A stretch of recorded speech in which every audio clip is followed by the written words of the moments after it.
आज फ्रीबीज के मामले को मैंने माननीय सुप्रीम कोर्ट के सामने मेंशन किया और रिक्वेस्ट किया है कि तत्काल इसके ऊपर सुनवाई शुरू किया जाए।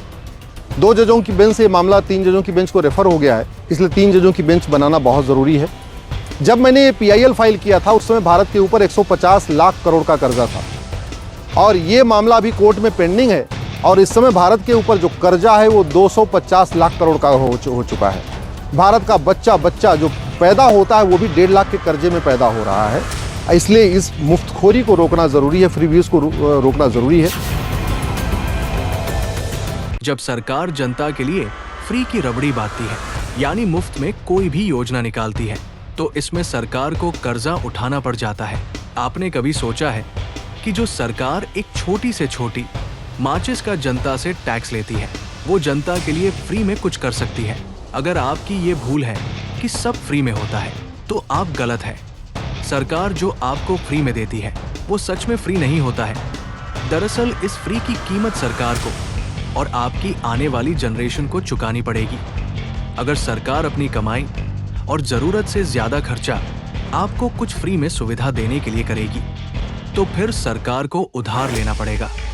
मुफ्त की योजनाओं पर होने वाला भारी भरकम खर्च सीधे तौर पर राजकोषीय घाटे को बढ़ाता है। इसका सीधा बोझ भविष्य में आपको ही उठाना पड़ सकता है। मामले को मैंने माननीय सुप्रीम कोर्ट के सामने मेंशन किया और रिक्वेस्ट किया है कि तत्काल इसके ऊपर सुनवाई शुरू किया जाए। 2 जजों की बेंच से मामला 3 जजों की बेंच को रेफर हो गया है, इसलिए 3 जजों की बेंच बनाना बहुत ज़रूरी है। जब मैंने ये PIL फाइल किया था उस समय भारत के ऊपर 150 लाख करोड़ का कर्जा था और ये मामला अभी कोर्ट में पेंडिंग है और इस समय भारत के ऊपर जो कर्जा है वो 250 लाख करोड़ का हो चुका है। भारत का बच्चा जो पैदा होता है वो भी 1.5 लाख के कर्जे में पैदा हो रहा है, इसलिए इस मुफ्तखोरी को रोकना ज़रूरी है। फ्रीबीज को ये भी कहा है कि चुनाव के समय पॉलिटिकल पार्टियां एक दूसरे से कंपटीशन में जब प्रॉमिस करती हैं, मुफ्तखोरी का वादा करती हैं, तो कभी ये देखती नहीं है कि राज्य के ऊपर कितना घाटा है।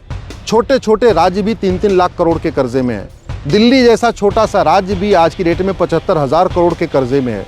बाकी बिहार, बंगाल, यूपी और बाकी राज्यों को छोड़िए नहीं। दक्षिण भारत में आप तमिलनाडु को देख लीजिए, 6 लाख करोड़ का कर्जा है। इसके बावजूद भी चुनाव के समय कोई कह रहा है हम सोना चांदी देंगे, कोई कह रहा है मंगलसूत्र देंगे, कोई कह रहा है हम स्कूटी देंगे, कोई कुछ देंगे। इसके ऊपर रोक लगाना ज़रूरी है। टैक्स पेयर टैक्स दे के परेशान हो चुके हैं। इनकम टैक्स देने वाले इनकम टैक्स दे के परेशान है, GST देने वाले GST दे के परेशान है, टोल टैक्स देने वाले टोल टैक्स दे के परेशान है, रोड टैक्स देने वाले रोड टैक्स दे के परेशान है।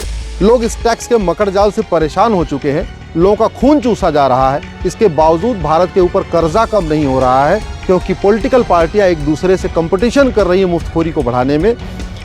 देश का बजट खराब हो रहा है, राज्य का बजट खराब हो रहा है। अगर मुफ्तखोरी रोका नहीं गया तो जो हालत पाकिस्तान की है, जो हालत वेनेजुएला की है, जो हालत श्रीलंका की है, वही हालत भारत की भी हो जाएगी। तो माननीय सुप्रीम कोर्ट ने कहा है कि इसके ऊपर जल्दी वो 3 जजों की बेंच बनाएंगे और इसके ऊपर सुनवाई करेंगे।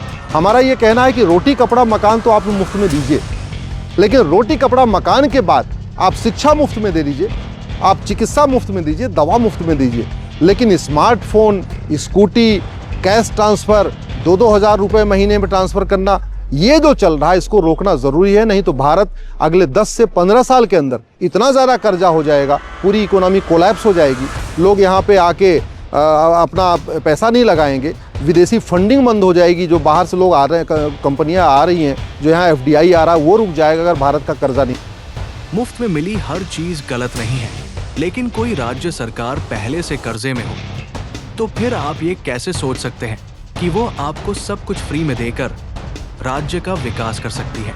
रिपोर्ट के अनुसार भारत सरकार का कुल कर्ज 197 लाख करोड़ का है। बजट 2026-27 के मुताबिक ये बढ़कर 214 करोड़ हो सकता है। दिलचस्प बात तो ये है कि ज्यादातर कर्जा आंतरिक है।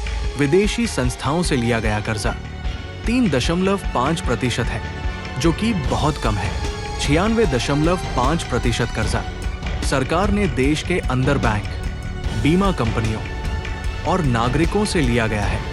अब इसी को लेकर हाल ही में सुप्रीम कोर्ट के वकील अश्विनी उपाध्याय ने सबका ध्यान आकर्षित किया है।